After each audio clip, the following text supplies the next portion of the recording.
All right. Please introduce yourself. Okay, hi, I'm Kirsten Enderby from Zimbabwe. I was born in Botswana and raised in Zimbabwe. Okay, Kiki, thank you for taking this interview with me. Question number one. Can you please explain to me what it was like growing up in Zimbabwe? Growing up in Zimbabwe it's home, so I loved it.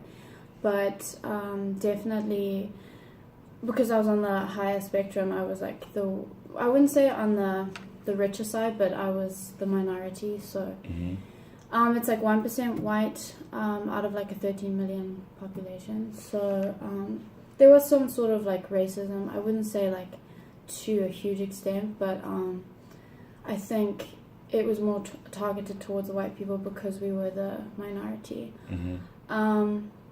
I went to a private school, all girls, Catholic school. The public schools are all black and not very good education. So the private schools, that's where like the higher up people had to go. Now, is there any blacks in the private schools or? Yeah, there is. I mean, it's like, I think when I started, when I was 12, 13, it was like a 70-30 ratio. So it was like 70% white, 30% black. And now it's like 60% black, 40% white. So over since 2012, like 5 years, it's changed completely. Because the white people are also leaving Zimbabwe and they're going to places like South Africa or Australia. So. Okay, thank you. For question number two, with President Mugabe and all the corruption that people have been talking about lately, can you explain to us the difficulties that people go through over there with the government and stuff? Okay, so I was like really young when so Mugabe came into power in 1980, I believe. So he's still in power since then. So it's a dictatorship.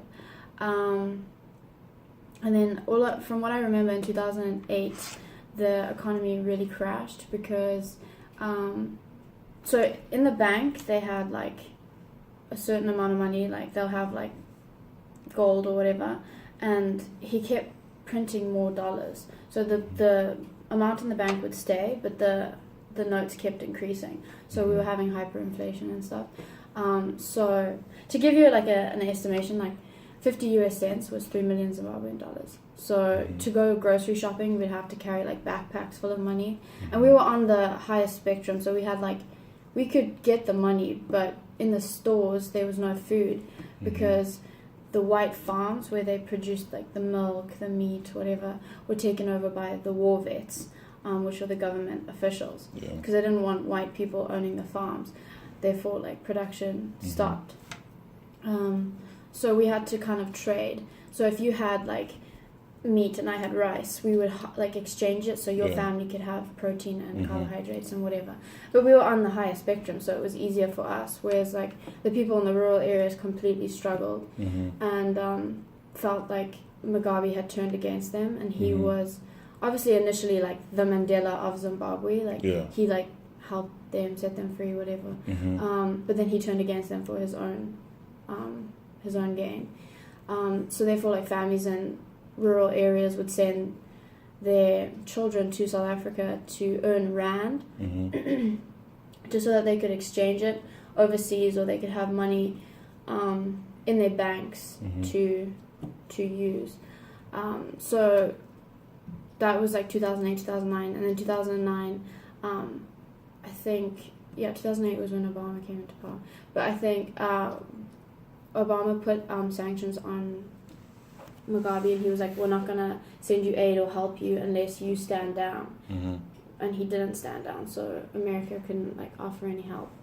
So then in 2009 we adopted the US currency, but we had all like your recycled notes, like the dirty ones, and that was our form of currency, so that people could actually trade and travel. So would you say things are better now?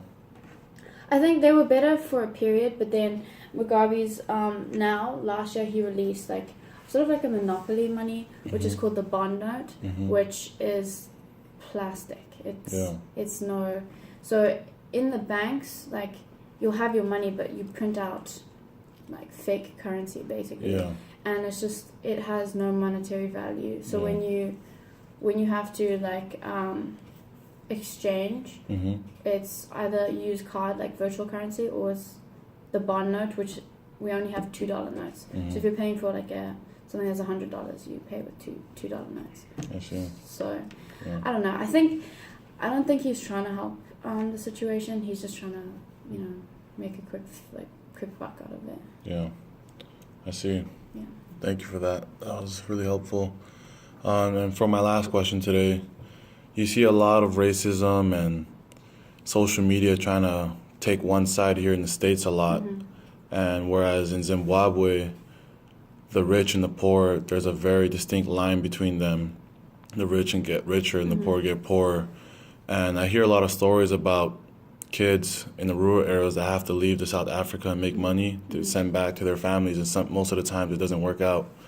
For the kids who grew up here and think they have it hard in the States, what do you think we should not take for granted? I think it's different because wherever you're raised, you don't really know anything else. You don't know anything different. Whereas like where I grew up, it was I'd never seen a poor white person. When I came here, I saw poor white people, and it was like I felt it was like a reality check for me. I was like, it's not just categorized as black people are poor, which is a terrible impression to have, but it's just what I've grown up with. But when I came here, I had, I saw people from different economic statuses, like lower income, higher income, all, in one place at university, all trying to get a degree. And I felt that there was no privileges between different races. And it was nice to see that everyone could communicate and integrate into one environment. Whereas back home, you kind of can see this social divide. Even though, I would always say like, oh no, there's no social divide, whatever. But now when I go back, I definitely see that, the white farmers, the white supremacists, they're very racist and stuff like that. But here, I think it's like, I think people are a bit more tolerant to an extent. For example, South Africa, when Zimbabwean people went over to get work, there was xenophobia, so South African people would burn and torture Zimbabwean people because they didn't want them taking the money. But you can see that also here in America. Like, America doesn't want immigrants coming in either. So, I don't know. That works. Yeah. Thank you. You're welcome.